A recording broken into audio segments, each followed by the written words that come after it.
Merci beaucoup Bernard-Henri Lévy d'être ce matin sur le plateau de LCI, 48 heures après l'annonce du couvre-feu dans un certain nombre de territoires. Vous avez publié à la sortie du confinement Ce virus qui rend fou chez Grasset. C'est un livre de colère sur le monde d'après qui serait livré à l'urgence sanitaire et des conséquences que vous déplorez. On va y revenir. On va revenir peut-être aussi un instant tout à l'heure sur l'échange que vous avez eu avec Olivier Véran, ministre de la Santé, sur France 2. Mais d'abord, donc ce soir, minuit, couvre-feu pour 22 millions de Français pour 6 semaines. Ce mot couvre-feu, il est salutaire.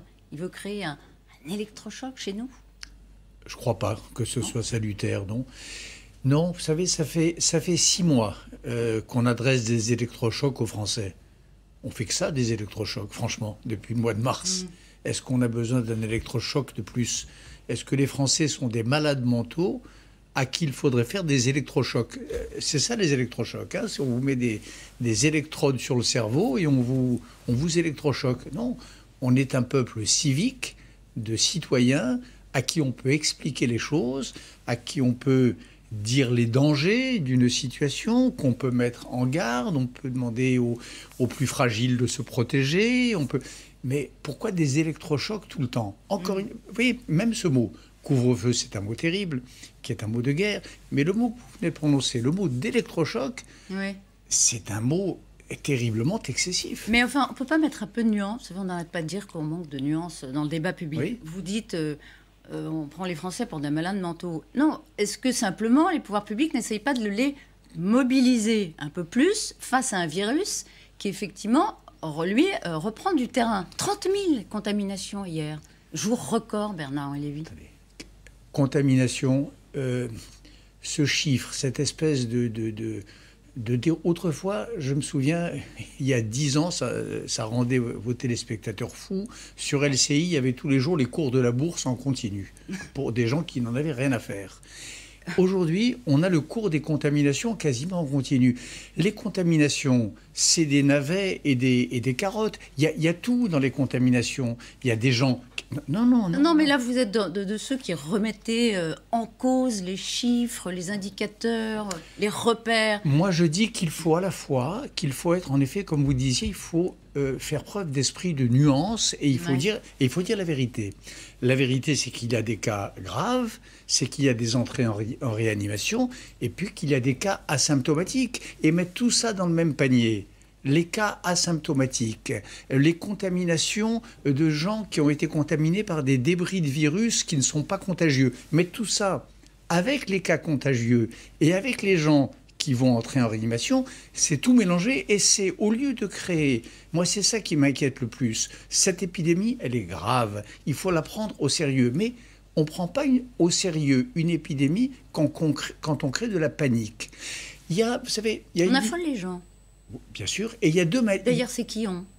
On? Oui, c'est vous, c'est peut-être moi, je ne sais pas. C'est les politiques, c'est les gens de la santé publique, mais c'est pas français. C'est cette haute autorité de la santé au Canada qui recommandait il y a quelques semaines de s'aimer, de faire l'amour en solo et si possible avec un masque. Voilà, il y a tout un discours terriblement anxiogène.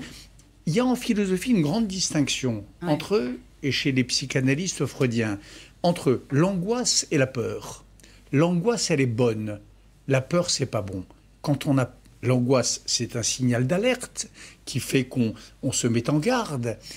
La peur, c'est quelque chose qui paralyse, qui tétanise et qui fait faire des bêtises. Voilà. Qu'est-ce que vous faites du réel, Bernard-Henri Lévy? Parce qu'une fois que vous avez dit ça, on vous entend. C'est séduisant comme discours, mais après, on a effectivement quand même en ce moment...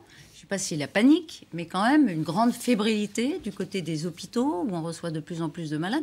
Donc, vous dites qu'il ne faut pas affoler, mais alors il faut faire quoi? Il faut faire rien? Mais bien sûr que non. Il faut faire ce que les médecins font, c'est-à-dire aujourd'hui, dans les hôpitaux, selon les régions, il y a entre 35, c'est les chiffres que j'entends chez vous, et 50, 55% de taux d'occupation des lits de réanimation. Ça dépend des lieux. Il y a Pardon? Ça dépend effectivement des territoires. Ça dépend des territoires. Inégal. Donc il y a beaucoup de gens. Il y a aussi le fait que les techniques de réanimation, le talent des médecins se sont considérablement améliorées depuis le mois de mai dernier. On a, contrairement à ce que j'entends, on a une grande médecine avec des médecins qui savent faire. Les gens victimes affectés de comorbidités qui sont mis en intubation le sont mis d'une manière beaucoup moins douloureuse qu'il y a quelques mois. Donc tout n'est pas noir. Et il y a des gens qui entrent en réanimation, vous en donnez le chiffre tous les jours. Pourquoi est-ce que vous ne donnez pas aussi le chiffre des gens qui en sortent? Vous savez, dans toute maladie grave, c'est comme pour le cancer. N'importe quel médecin vous dit que le cancer, il faut à la fois le prendre au sérieux et donner de l'espoir. Que le moral fait autant pour la guérison que... Enfin, moi je ne crois pas autant, mais le médicament fait, mais le moral est très important. Face à cette maladie-là, on met en place des protocoles sanitaires, mais côté moral et espoir, rien. Donc il faudrait donner de l'espoir. Il faudrait... Alors, je voudrais quand même vous dire que vous avez, dans ce livre, dit, bon, voilà, c'est la fin de quelque chose, le monde d'après, terrifiant, etc. Oui. Quand on a déconfiné, vous avez vu l'art de vivre à la française qui est revenu, mais alors sans problème. À nouveau, les terrasses bondées, les plages, les boîtes de nuit improvisées. Et on a retrouvé ce qu'on avait perdu. Donc, en réalité, c'est une parenthèse. On n'est pas en train de mettre sous cloche la civilisation. Eh bien, tant mieux. Tant mieux. Mais quand on nous dit, par exemple, qu'il faut adopter... Vous savez, les médecins font de la médecine. Et puis, les journalistes tout le monde s'en mêle. Les journalistes aussi, d'ailleurs. De la médecine, jamais. Je n'ai jamais pris position sur un protocole sanitaire. Par contre, j'ai pris position sur le type de civilisation que certains voudraient nous proposer. Et je sais que les lois liberticides ou attentatoires aux libertés, que pour quelque raison que ce soit... Le couvre-feu, c'est liberticide, par exemple. Le couvre-feu, c'est un décret attentatoire à la liberté fondamentale d'un humain qui est la liberté de circuler. Bien sûr que c'est attentatoire. C'est une réduction de liberté, ça n'est pas la fin de la liberté. Bien sûr que non, c'est une réduction provisoire de liberté. Bien. Néanmoins, c'est une réduction de liberté. Oui. Alors, il appartient, je crois, à un intellectuel de dire que ce n'est pas rien. Il lui appartient de dire que être un bon citoyen, c'est bien sûr se protéger, mais c'est aussi tenir à ces libertés fondamentales qui sont les vraies briques, les vrais moellons de la République. La République, c'est pas seulement les hôpitaux, c'est aussi la liberté, et c'est aussi, vous venez de le dire, l'art de vivre à la française et l'art de vivre dans les villes à la française. C'est extrêmement important. Ça fait partie aussi de ce qui doit être préservé aujourd'hui. Sauver les corps, sauver l'art de vivre à la française, cela me semble aussi important. Vous dites c'est mon rôle d'intellectuel de dire ça.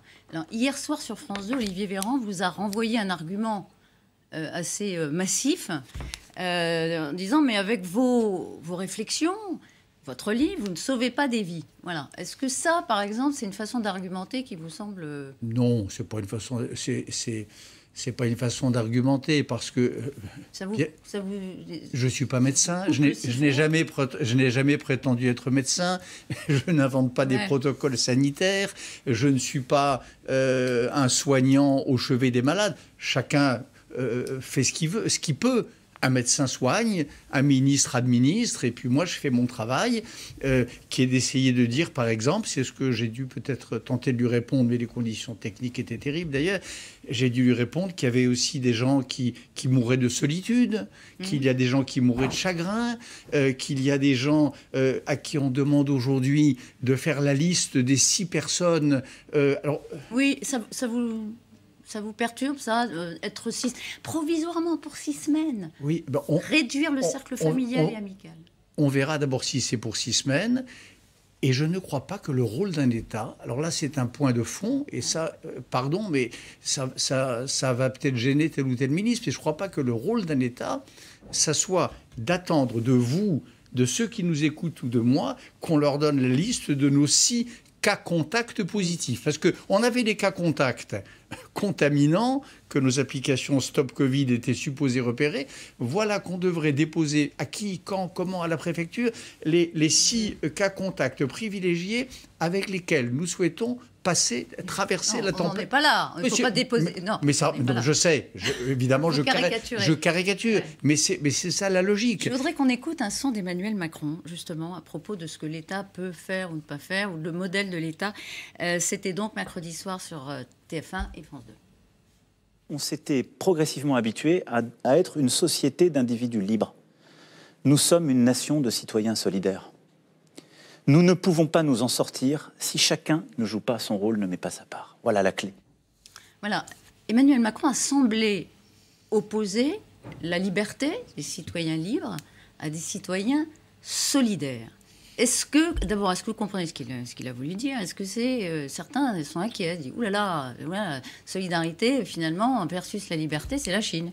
Mais je pense qu'il a tort. Voilà. J'ai voté pour Emmanuel Macron, je revoterai très certainement pour Emmanuel Macron. Ça ne m'empêche pas de dire que là, je ne sais pas, il a peut-être trop écouté les médecins, il a peut-être... Mais opposer une nation d'individus libres et une communauté de citoyens solidaires, c'est la négation même de la République. Parce que la République, c'est les deux à la fois. Mais on peut faire les deux. Donc. Mais il faut faire les deux. Ouais. La République, c'est les deux. C'est une espèce de magie qui permet d'être à la fois un individu libre et un citoyen solidaire. C'est comme ça. Que individu libre, ça s'appelle l'anarchie, et que citoyen solidaire, malheureusement, c'est le principe, bien souvent, des régimes autoritaires. Le miracle de la République et de la démocratie, c'est que ce sont les deux. Et il ne faut pas l'opposer. Dans une allocution comme celle-là, où chaque mot compte, je pense que c'est une erreur ou un lapsus, je ne sais pas, de mettre en exergue cette opposition. Donc c'est intéressant. Pour vous, c'est une erreur.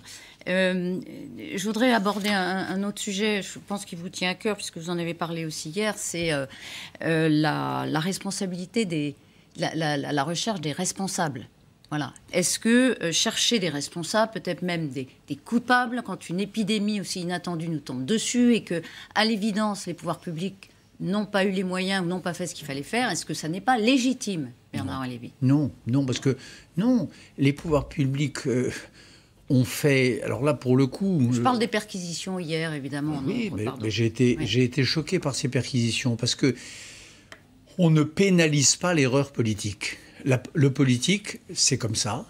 Là encore, en démocratie, il a droit à l'erreur. Quand il se trompe, il corrige, il se fait sanctionner par les sondages, par les élections, par des manifestations, mais on ne peut pas le pénaliser, soit parce qu'il a fait des erreurs, soit plus grave, parce qu'il n'a pas su anticiper. Parce que de quoi fait-on le procès, là? Qu'est-ce qu'on prétend pénaliser? Le défaut d'imagination des politiques, en gros. Or, la réalité, c'est qu'ils étaient comme nous tous au début de cette épidémie, et ils le sont encore pour partie dans le brouillard. On ne peut pas faire le procès du tâtonnement dans le brouillard, y compris quand on est un grand politique ou un homme d'État. Si gouverner, c'est prévoir, c'est aussi anticiper sur les masques. C'est tenter d'anticiper. Mais alors là, je crois vraiment que quand les ministres, au début de la crise, disaient que les masques n'étaient pas la bonne idée, je pense qu'ils le croyaient. Ils mentaient pas. Ils n'étaient pas en train de fabriquer un complot pour nous faire tomber plus nombreux dans l'épidémie. Ils le pensaient vraiment. Dans l'état de la science de l'époque, ils pensaient cela. En gros... C'était plus incompétent que machiavélique à vouloir nous nuire. Ils n'étaient évidemment pas machiavéliques. Ouais. Ils étaient incompétents, mais ils n'étaient même pas incompétents. Ils étaient, encore une fois, dans la brume. Et ce qui me frappe dans ce populisme pénal qui est en train de se développer, c'est que, au fond, ils idolâtrent l'action politique. Ils pensent que l'État devrait, dès le premier jour, tout savoir, tout prévoir, tout imaginer et tout faire juste. Ben non, l'État n'est pas une idole. L'État, en démocratie, est aussi une machine imparfaite qui améliore, qui rectifie, qui fait de mieux en mieux, pas toujours, si c'est pas toujours... Qui est de plus en plus contesté. Pardon ? Qui est de plus en plus contesté. Oui, mais cette contestation-là, devant les tribunaux, je pense que ce n'est pas la bonne et qu'elle aura un effet, et qu'elle l'a peut-être déjà d'ailleurs, qui est de paralyser l'action politique. Et peut-être profiter aux extrêmes. Parce que la défiance... Paralyser l'action politique des républicains et des démocrates, voilà, et puis, naturellement, déchaîner mécaniquement ou rendre le champ libre à ceux qui, en effet, ne s'embarrassent pas de scrupules, aux démagogues professionnels, c'est-à-dire, en effet, à ceux que vous appelez les extrêmes. Merci Bernard-Henri Lévy. Je signale que votre livre, Ce virus qui rend fou, l'intégralité des droits d'auteur du livre est versée à l'ADELC, c'est l'Association pour le développement de la librairie de création. Voilà, Ce virus qui rend fou chez Grasset. Vous étiez ce matin sur LCI. Merci à vous. Bonne journée. Merci.